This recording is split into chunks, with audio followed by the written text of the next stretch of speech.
Day 1-এর কিছুটা part তোমাদের সঙ্গে শেয়ার করা হয়নি। আর এই ডে বাই ডে ভিডিওগুলো দেখার জন্য চ্যানেলটাকে সাবস্ক্রাইব করে রাখো।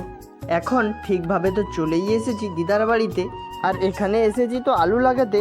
তার আগে আমাকে চাষির মতো গেট আপ নিতে হবে। চাষির মতো পাগড়ি নেওয়ার চেষ্টা করছিলাম, আর কখন যে রাজার মতন পাগড়ি নেওয়া হয়ে গিয়েছে। এখন চলো, রাজাই যাবে আলু লাগাতে।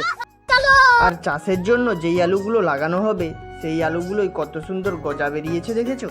এখন আলু নিয়ে মাঠের দিকে যাচ্ছি, আর মাঠে এসে দেখি মামা জমিনে দাঁড়গুলো তুলে দিচ্ছে। এরপর মা, মামি, আমি আলুগুলো লাগিয়ে দিচ্ছি। এখন জল খাবারের সময় হয়েছে, তার জন্য আমরা এসেছি পুকুরে হাত পাগুলো ধুয়ে নিতে। আর দিদাদের বাড়িতে জল খাবারে কি হয়েছে জানো? জল খাবারে হয়েছে ঘুগনি মুড়ি, সেটাই এখন খেয়ে নিচ্ছি। আর তোমাদের সঙ্গে দেখা হবে নেক্সট ব্লকে, ডে 2।